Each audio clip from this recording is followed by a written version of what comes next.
Kumusta mga kasaliksik? Maniniwala ka ba kung sabihin ko sa iyo na mayroong mga daanan sa ating mundo na kaysa idirekta sa kanilang destinasyon, ang mga taong tumatawid rito ay maaaring maging dahilan na ito para makapunta sa kabilang buhay ang mga tao? Kaya mula sa tulay na lumulutang sa ibabaw ng tubig hanggang sa daanang mayroong hindi mabilang na pasikot-sikot, ay pag-usapan natin ang 10 pinakakakaibang kalsada sa ating planeta. Kaya kung handa ka ng malaman ng mga ito ay simulan na natin. Number 10. Shiziguan Floating Bridge. Sa tuwing mapag-uusapan natin ng mga tulay ay agad na nating iniisip na gawa ito sa matibay na materyales kagaya ng bakal o semento na naglalayong magpadaan ng mga sasakyan at tao. Pero alam mo ba na mayroong isang kakaibang tulay sa bansang China na literal na nasa ibabaw ng tubig at nagpapalutang-lutang lamang rito? Ito ay ang tinatawag na Shiziguan Floating Bridge, kung saan ang tulay raw ay lampas 3,000 taon nang ginagamit ng mga tao. Ngunit ang kasalukuyang bersyon nito ay noong 2016 lamang pinagamit at binuksan para sa publiko, na talaga namang mabilis na sumikat at naging popular sa mga tao. Dulot na sa tuwing may mga kotseng dumadaan rito ay tila ba inaanod rin ang daanang ito, na parehas nagpapamangha at nagbibigay takot sa lahat ng dumadaan at nakakapanood nito. Ang tulay ay mayroong haba na 500 metro at lapad na lampas 4 na metro, na nagsisiguradong ang karamihan ng mga sasakyan maliban sa mga truck ay magtagumpay at ligtas na makakadaan rito. Number 9. North Yungas Road. Nakakasigurado ko na ang kalsadang ito sa bansang Bolivia na kung tawagin ay North Yungas Road ay ang isa sa pinaka hindi magugustuhing daanan sa lahat. Dulot na kilala ito sa tawag na Death Road. Sa kadila ng tila ba gustong patayin ng daanang ito ang lahat ng taong susubok na dumaan sa kanya, na talaga namang mapapakita sa pagkakabuo nito, kung saan ang kanyang kahabaan na umaabot sa 43 milya ay makikitang walang kahit na anong bakod sa gilid, na hindi may tatangging naglalagay sa panganib sa mga sasakyang dumadaan dito. Dulot na maaari silang lumampas at lumipad sa gilid nito. Ito ang naging dahilan kung bakit sobrang bagal ng mga kotse at truck na tumatahak sa daanang ito, para masiguradong hindi sila mahuhulog sa kalsada, na dahil may taas na lampas 2,000 talampakan ay paniguradong maglalagay sa kanila sa matinding kapahamakan kung sakaling malampasan nila ang sahig ng daanan. Number 8. Storsjöns Highway Ice Bridge. Dumako naman tayo sa bansang Sweden, kung saan matatagpuan natin ang lawa ng Storsjön na maniwala ka man o sa hindi ay tila ba nagiging isang daanan o kalsada raw sa tuwing sumasapit ang panahon ng taglamig. Dulot na ang tubig nito na may lalim na lampas 200 talampakan ay tuluyang nagyayelo, at dahil sa lalim nito na nagiging dahilan para maging makapal ang kalsada ay kayang-kaya nito ang bigat ng mga sasakyang dumadaan sa kanyang ibabaw, na madalas daw mangyari dahil sa natuklasan ng mga residente ng lugar na mas mabilis silang nakakarating sa kanilang mga destinasyon kung dito sila dadaan, kung kaya't nagmistulang shortcut na ang nagyelong lawa, na hindi may tatangging may mga piling pagkakataon lamang na bukas at pwedeng gamitin bilang daanan ng mga sasakyan. Number 7. Musical Highway. Maniniwala ka ba kung sabihin ko sa iyo na mayroong isang kalsada sa syudad ng Albuquerque sa New Mexico ng bansang Amerika na tila ba kumakanta raw kung sakaling nasa tama ang bilis ng pagmamaneho ng mga sasakyan na dumadaan rito? Ang kalsadang ito ay ang tinatawag na Musical Highway, na idinisenyo para magkaroon ng tila ba baku-bakong sahig, na sa tuwing nalalampasan raw ng gulong ng ating mga sasakyan ay bumubuo ng tunog na mayroong tono ng kantang America the Beautiful, na inaalay ng mga awit na si Ray Charles para sa bansang Amerika na kanyang sinilangan. Dahil sa maririnig lamang ang tonong ito kung tatakbo sa espesipikong bilis ang mga sasakyan, ay masisigurado raw ng mga otoridad na kasabay ng pagkaka-enjoy ng mga tao sa nakamamanghang daanan ay matitiyak rin nila na ligtas ang pagmamaneho ng bawat isa sa mga ito.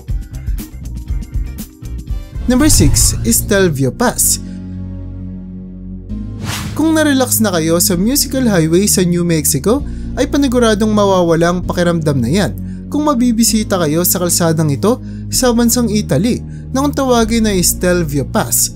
Dulot ng kalsadang ito na ginawa paakyat ng isang bundok ay mapapansing mayroong napakaraming pasikot-sikot na kung bibilangin ay umaabot raw sa halos 50 na talaga namang naging dahilan raw para mahirapan ng lahat ng mga sasakyan na dumadaan at umaakyat rito.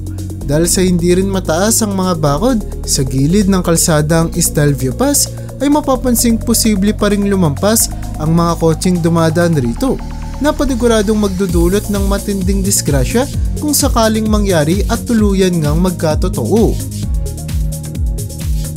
Number 5. Goylang Tunnel. Ang sumunod na kalsada sa ating listahan ay panigurado akong nakabilang sa isa sa pinaka hindi gugustuhing tahakin o daanan ng kahit na sino sa atin. Sa kadila ng ang daan na ito na tinatawag na Goylang Tunnel sa bansang China ay isang kalsada na iniukit sa gilid ng bundok na naglalayong tumagos rito para makadaan ang mga tao kung saan sinasabing ginawa raw nila ito para makalabas sila mula sa kanilang maliit na nayon at makapunta sa mga syudad ng bansa para sila ay makapagbenta ng kanilang produkto. Dagdag pa sa lokasyon ng kalsada na itinayo patagos sa isang bundok at pagiging masikip nito ay makikitang wala rin itong bakod sa kanya kung kaya't hindi nakatakatak pang isipin kung bakit kabilang ito sa tiniguriang pinakamapanganib na kalsada sa buong mundo. Number 4. R504 Colima Highway. Ang kalsadang tinatawag na R504 Colima Highway sa rehiyon ng Colima sa bansang Russia ay kabilang rin sa pinakakakaiba at mapanganib na kalsada sa ating planeta. Dulot na matatagpuan ito sa isa sa pinakamalamig na lugar sa mundo kung kaya't maliban sa matinding pagkaginaw ng mga taong bumibisita rito ay madalas rin ang pag-ulan ng nyebe sa lugar na ito na maaaring makasagabal pa sa pagmamaneho ng mga taong dumadaan rito. Dulot na posibleng matakpan nito ang kalsadang kanilang pinagmamanehuan na maaaring maglagay pa sa kanila sa kapahamakan.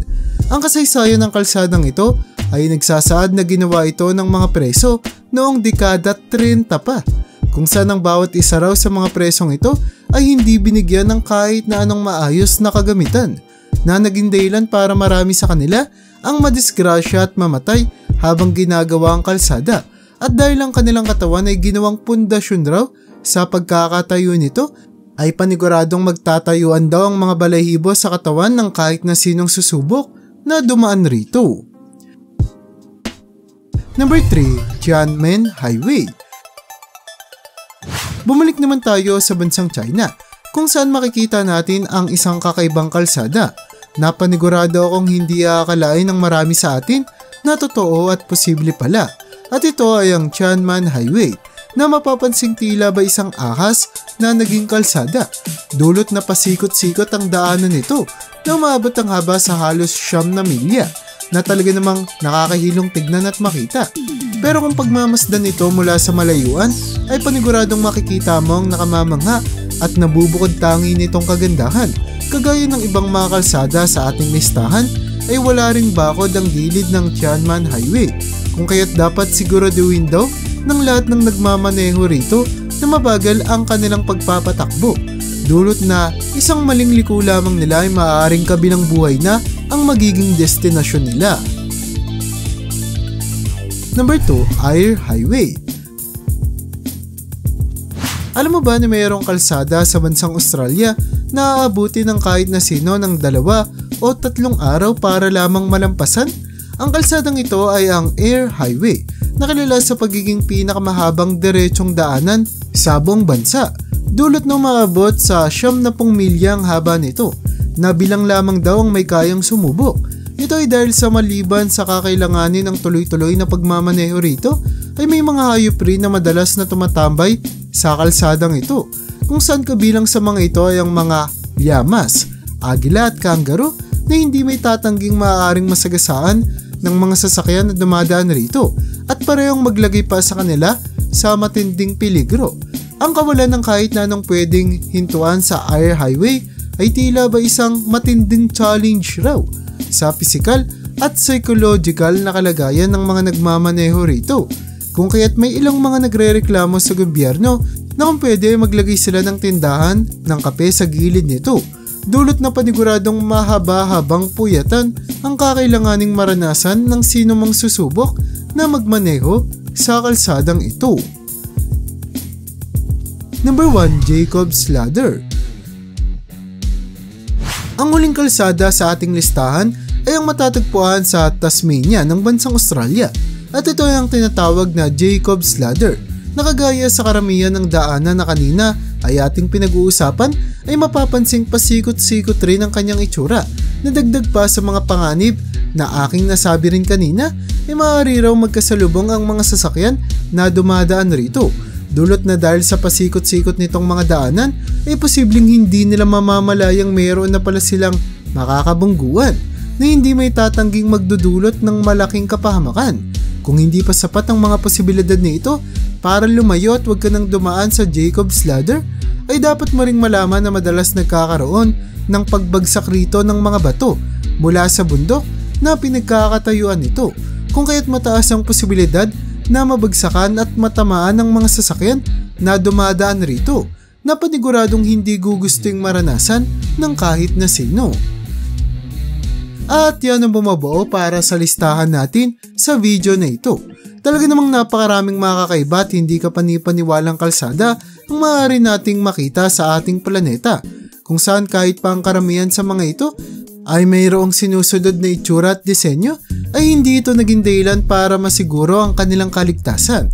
Dulot na ang ilan sa mga ito ay tila ba mas gustong ilagay sa peligro ang mga taong tumatahak sa kanilang daanan. Kaya para sa iyo, alin sa mga kalsadang ito ang sa tingin mong pinaka nakakatakot sa lahat? I-comment mo naman yan sa baba. At hanggang dito na lang muna ang aking bahagi. Hanggang sa muli mga kasaliksik, maraming salamat sa panonood. See you in my next vid.